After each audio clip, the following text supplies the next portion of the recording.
Fox here. Welcome to Market Monday. So, a lot of things happening this Monday. We got content schedule, we got the program here, and sadly, really cool artwork, but not that great of cards, which sucks because, Hines Ward, being a Steelers legend, I was hoping he's going to get a high overall card with really good abilities, and they didn't give it to him. Maybe, I don't know, July, if they're still dropping content, we'll get one of his, but anyways, I appreciate them coming out with content this late in the year. As far as their actual, big top end competitive content, let's go ahead and open this.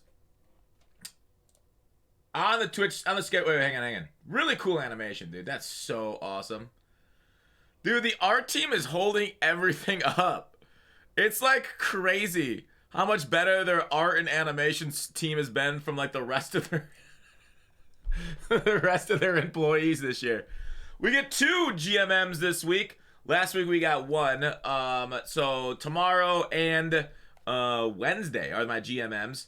We have draft release 2.5. Final rookies in NFL draft program targeting release at 5 to 11 a.m. So right after GMM tomorrow. We'll take a look at those. I'll do a video tomorrow morning on them. And then weekly wildcards, which, tomorrow also, they haven't been really that exciting for a little while, in my opinion. It's really good for, if you got a theme team, though.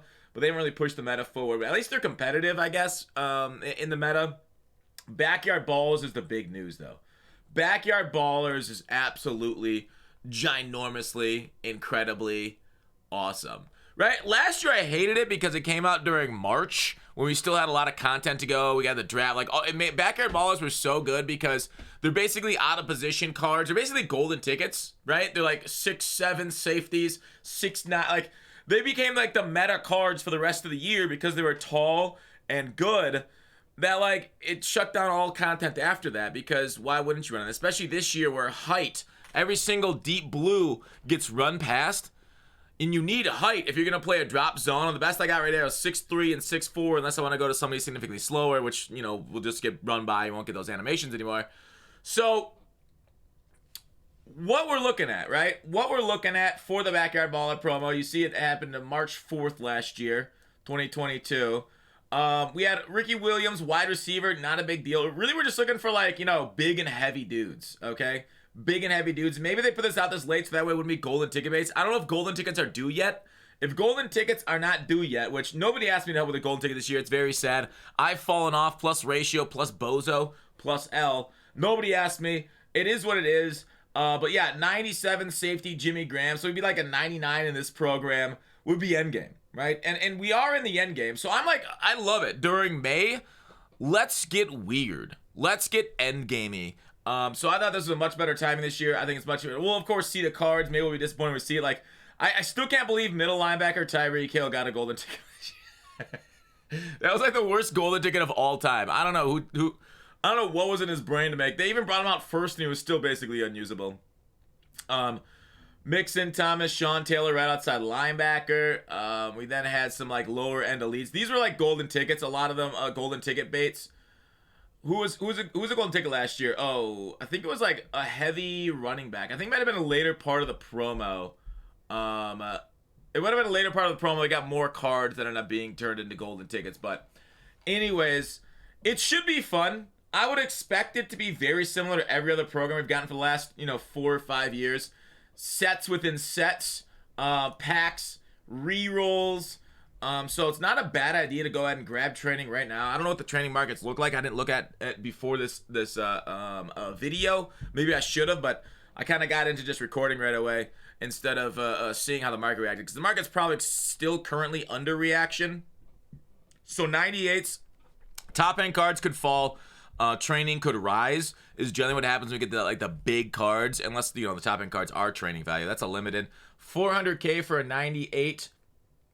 Yeah, that's in the high ones ratio. So that's a pretty good ratio, I guess, for sellers, not really for buyers. 160 for a 96. That's at 1.5-ish, which is okay. You can always find snipes under these since these are the unfiltered prices, just FYI. 73, 74 for a 94. So that's at 1.5 also. So, market's about similar to what we've seen over the last, weekend or so. but I definitely recommend holding on to training still. Like I talked about, like, you know, we got some cool reroll stuff coming. No mention of golden tickets. I thought was a little strange. We don't have golden tickets out yet, especially like the one that we decided on weeks ago with Julius Peppers as a community. I am really surprised they haven't sprinkled anybody. So waiting for golden tickets next week. Backyard Ballers could have multiple parts promo. We'll find out tomorrow on GMM. But the market is the market, man. You know, the number of people playing this game are going down, so it's become a little bit easier to, you know, maybe find sets that are valuable. If you're still grinding for coins this time of year, that it's all right.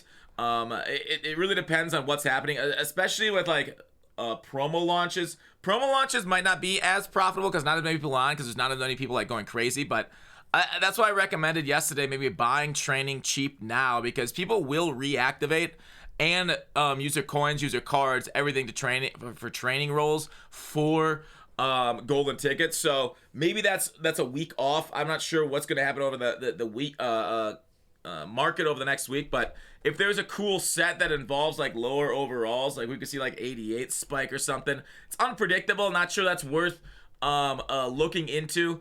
But weekly wildcards are generally profitable when they come out, and those sets are pretty good because people just, I don't know, this time of year, a lot of people are lazy, like myself. Like, I got a lot of cards in my binders that I should sell, but it's just, you know, the end of the year, and I'm off here, like, playing, like, Overwatch at night, and will be the show.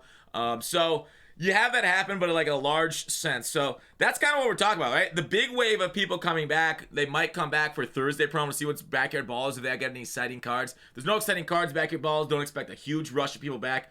Again, we'll see if there's like a tall free safety, but we're going to get tall free safeties and strong safeties for golden tickets. So I don't know how much EA is going to put into like a big cornerback maybe. I don't know, but that's kind of what we're looking at going forward as far as like the big influx of people. It's kind of a little bit slower right now. I saw like only 7,000 people completed the last comp pass or whatever. So yeah, overall, we're on the downswing, and YouTube numbers are showing that also. So I just want to say my content, I think I'll cover a little bit less of the current content on this channel. I might try and do some other type of videos going forward. But that's it for Market Monday. That's really wanted to talk about is basically content and, as always, sets. I'm excited though, right? Who do you guys hope? Final rookies, targeting release 5-2. So we're going to get some like second round, third round guys that they maybe had card art already drawn up for that maybe fell. Browns will probably get that fourth round tackle since Jones had first round potential vibes there at the end, but he fell to the fourth. A lot of guys that had like injuries concerns that like we didn't know about, like in the greater sphere that teams knew about, they slid. So EA probably didn't know about, so they probably had card art for some guys that were mocked or rumored up there. Anyways, that's it. Have a good day. I'll see you tomorrow for the crazy good content on its way.